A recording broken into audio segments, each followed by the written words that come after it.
I shall be telling this with a sigh, somewhere ages and ages hence. Two roads diverged in a wood, and I took the one less traveled by, and that has made all the difference.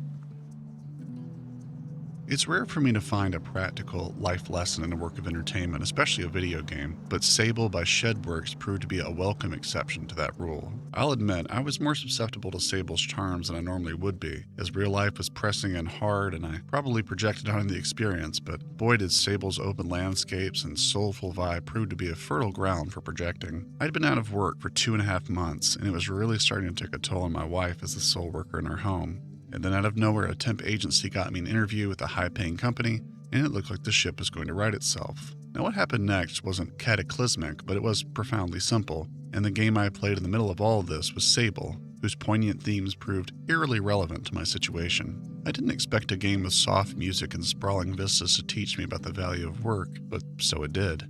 This is the story of how Sable lost me my 9-to-5 job, and why that might not be a bad thing after all.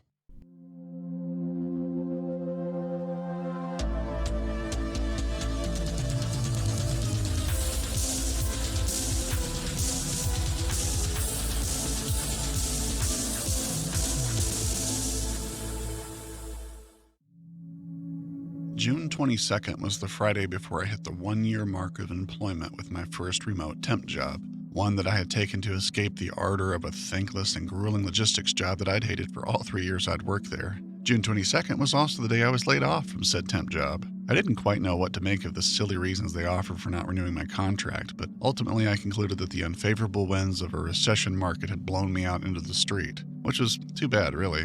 I never say my jobs are easy because almost none are, but this temp job was pretty easy and it paid well. It was a call center, and I could do tons of good work for the channel, writing scripts in between calls. For instance, it took me about a month to write the 40-some-odd page script for Alone in the Dark, but I also got to make good money while I did it. It was the best of both worlds. So when I got let go and no longer had that perfect setup for what I really wanted to do in content creation, I felt oddly unmoored, and even though I ended up making quite a few videos in the 2.5 months that I was jobless, I didn't feel a sense of freedom to go create. And not just because my wife was now having to pay for everything in the interim, a really awkward place to put your spouse, even if they're incredibly understanding and sacrificial like my wife is. I just felt kind of useless, and I'm not somebody who defines themselves by their day job at all. I'm an independent contractor at heart, and I despise company men. We're here to do each other a service, and beyond that, I'm not emotionally invested beyond just doing my best to be empathetic and thoughtful to the customers. So why did I feel so useless and so adrift if that was the case? I'm not sure. But I did notice that once I finally got a job with a new company that offered me high pay and perks, that once I got home, I enjoyed my creative process a lot more than I had been, because it was an enlivening, healing resistance against the daily grind of obligation. Now, my nature resists obligation, but obligation can be very good for the creative mind, as it gets you out of your own head and relieves you of having to determine whether everything's worth your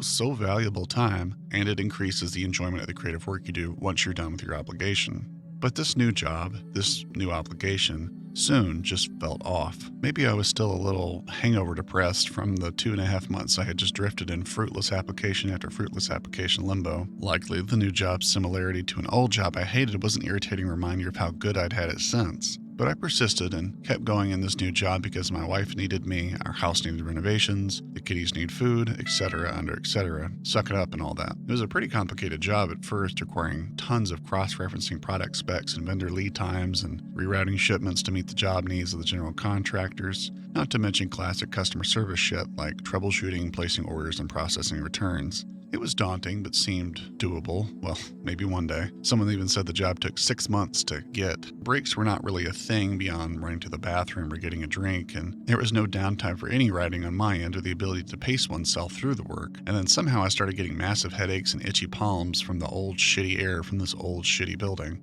Not to mention there was a serious paranoia everyone had about not looking busy enough, so you were constantly being pressured to find something to do. Oh, goody. So that's where Sable came in to save the day. Kind of. It was a divine intervention of sorts because Gamepass notified me that the game would be leaving the service in just 6 days. So I decided I needed to play it to finish before it was gone and dived in after every tedious day at this new job. So let's take a break from story time and delve into Sable as a game right quick.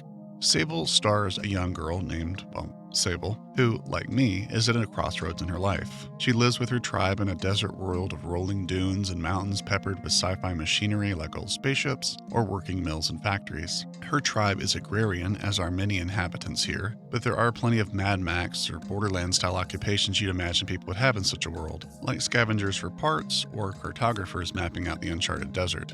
This place feels like if Dr. Seuss wrote Dune. There's a naturally occurring whimsy and magic, as well as a chaotic polytheistic religion, straddling a world of impressive industry that seems to be pushed down over time by the sharp cuts of sand and wind and buried beneath the rock of the mountain.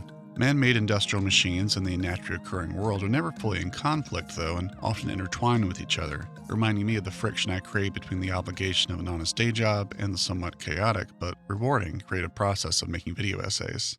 And at the start of the game, Sable is experiencing an inner friction of her own, the anxiety that she feels at starting the next step in her life's journey. In Sable's culture, once you're of a certain age, you participate in a rite of passage called the gliding, which is essentially exploring the world and figuring out which of the many vocations you wish to be, such as mechanist, cartographer, or climber. You earn badges for each task completed for a faction, and when you have earned 3 of the same faction badge, you can visit a mask caster and fashion a mask respective to that faction that represents your allegiance to their way of life now. Not only that, but donning this vocational mask signifies the end of the game. Conceivably, you could finish the game's narrative trajectory in a couple hours, or so I was told. But that's the gist of the game's arc, and we'll go into more details of the actual gameplay shortly. The game is about finding your calling through experiencing different kinds of work, and then finding out where you align preferentially and in terms of your gifts, so that you can commit yourself to the special interest of that faction for the rest of your days. I'm curious if Sable was named such because the word means black, which is also known as including or being the sum of all colors, which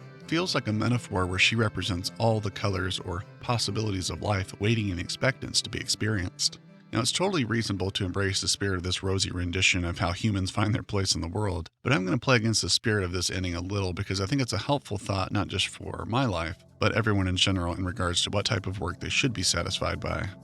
I'm referring to the locked-in nature of this decision once a mask is decided upon. Surely it's the goal of life that we find our calling, but sometimes our real-life calling is to be flexible and go where the money is, not where your exact job description lies that you've had before. Now, perhaps I'm overcomplicating the issue and, projecting onto the game's message in an unnecessarily cynical fashion, but I couldn't help but feel as dissatisfied with this closed-case mentality as I did with my temp job. It just felt like a lot of the same old shit I'd had to deal with in my last 3 jobs and wanted to leave behind.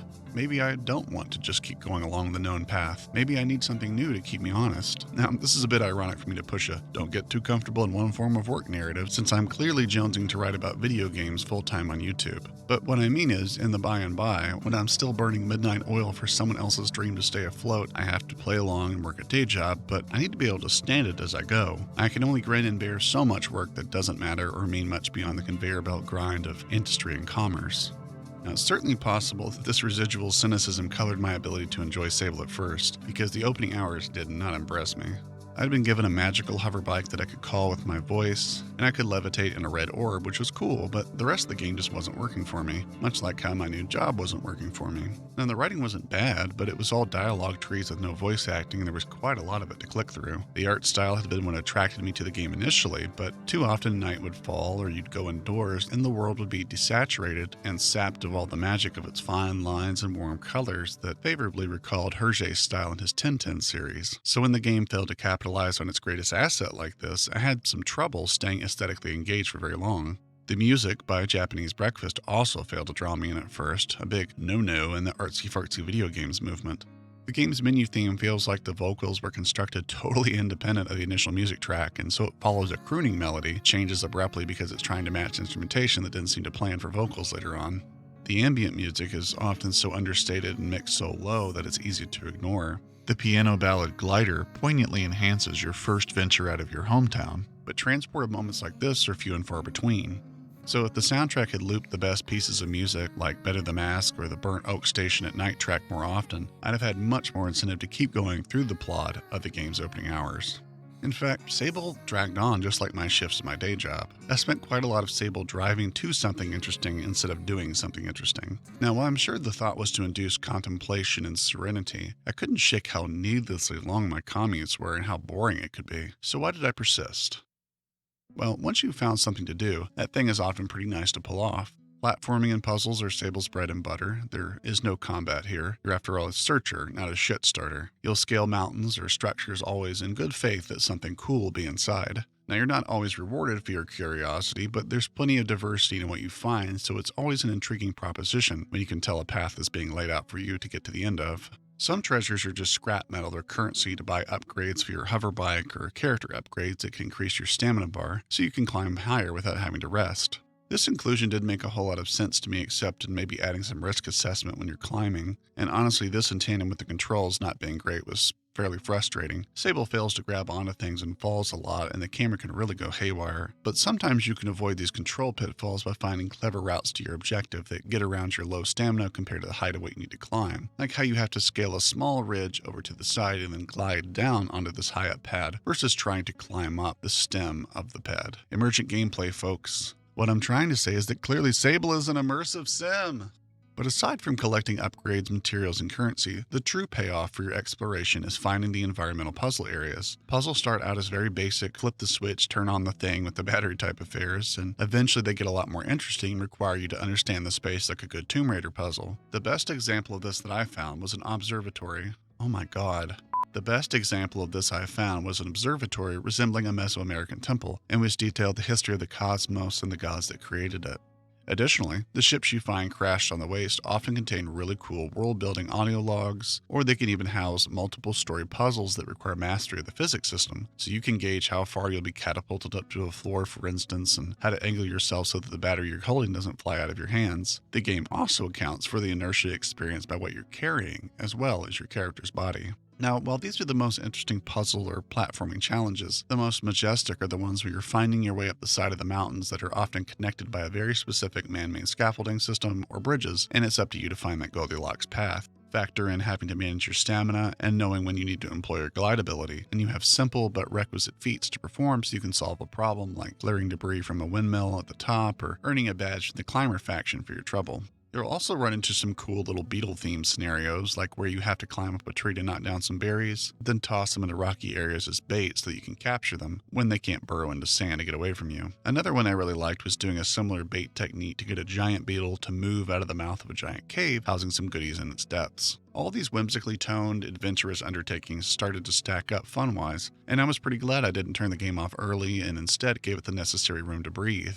I'm the kind of person who will watch a bad movie to the end just because I want to comprehensively and accurately critique something without prejudice or short-sightedness. But games, I tend to be much less patient with. To Sable's credit, it had enough of that Prince of Persia-esque mystique to keep me hopeful that eventually it would prove fun and rewarding. So that's Sable as a game, but fun wasn't all that was going through my mind as I played. As I partook in the overly long transits between objects of interest, I couldn't help but notice how much they felt like the interminable slog of my work days at my new job. While I was pleased that my Sable wanderings amounted to some fulfillment, I was less and less sure of this job's long-term value beyond raw funds, the horizon never feeling like it was in sight to the waning minutes of the day. I was falling out of love really quickly with the romanticized, tough guy notion of just do the job to pay the bills and leave it all behind when you get home. That's an adult thing to do. Fuck off! Just fuck off! I just left that type of world a year prior to do an easier contract job that paid almost exactly the same, and then I found content creation, so I'm kind of done with the grind if it isn't propelling my actual end goal forward. Sable definitely had me thinking the same thing for a while. Why am I going to such lengths to find the good, and why isn't this game supplying this more often? Even when it's fun, you could argue it's not as fun as it could be, and that the interim driving isn't really peaceful or contemplative, it's often kind of empty and boring. It feels like someone marked off how long a normal drive to an objective was in games, multiplied at times a typical walk and talk segment from a Rockstar game, but then removed the dialogue that would make the drive palatable, then doubled that time to make Sable's transit times. And it's not like the gameplay is groundbreaking, it's often fairly breezy. But where Sable started to feel like something I should stay with was how it mirrored the tedium of my new work life and gave me a solution to it. Sable could just wander the land till she's exhausted every nook and cranny, and for a while that was my goal in the game too. But the Gamepass deadline that ticked down as each day passed made me focus on getting to the end more quickly than I would have otherwise. So I got my third machinist badge, meaning I could go make my machinist mask and get the game's ending for a sense of closure. Perhaps it was a glitch or bad info from walkthroughs that said you could just end the game here without having to earn the other masks, but I could not get my home camp to come back and see me off before completing the gliding ritual and choosing my new life. So I was stuck, and I had to watch the ending on YouTube, which is the same no matter what mask you choose, signifying that the work you've done and will continue to do, it's its own reward, not the individual ceremony.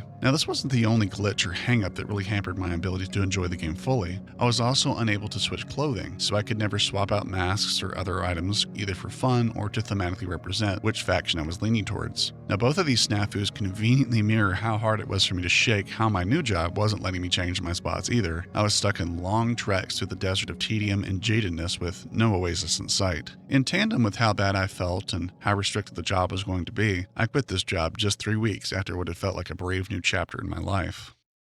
Now, poetically speaking, I should have stuck out this job just like I did with Sable and see what greatness lay ahead. But Sable didn't give me a blueprint to follow so much as gave me an alternate reality similar enough to my own to see what was missing, a desire to see the end. Ironically, Sable's glitches seemed dead set on preventing this for me, but then my own mental and physical problems kept me from seeing the end of my job and possible career. But just like I had to watch Sable's ending on YouTube, I hope to one day watch my true ending here on YouTube in the videos I make from the career I fashioned. Even though I didn't get to technically finish Sable, I don't think I need to. It provided a balm for my vocational distress, and it also acted as a leavening agent to help me see how my reactions to the frustrations of the game world corresponded to those of my job. I'm now a house husband again, as my wife calls me, and while I appreciate the freedom, I can't help but feel like a burden and can't wait to not be soon. But until then, I'll apply, and hope to get something that facilitates my online career here on YouTube. But who can say? The important takeaway is that even though I'm on my second round of joblessness in 3 months' time, my focus on purposeful work has been renewed. I'm no longer depressed or feeling worthless, and that brief shot of restriction and structure, however unpleasant, helped me cultivate a new mindset that has eliminated insecurity and doubt and made my work since feel worthwhile. So I'm better now.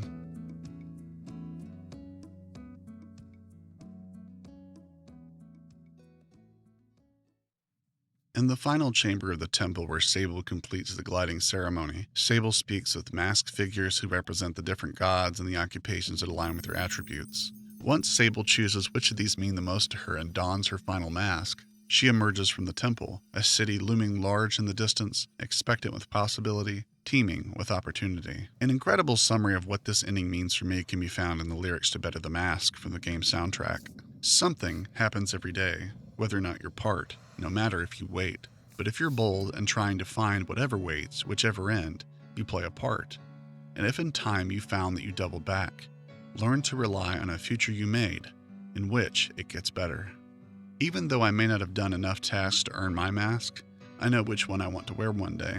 And as my time with this job and others fades or maybe even resurfaces so that I feel I've doubled back again, I must continue the process of perfecting my craft, staying the course, eagerly hoping in the evidence of things unseen and yet to be. Sable, thanks for convincing me to quit my job so that I could choose the part I wish to play, in which it gets better.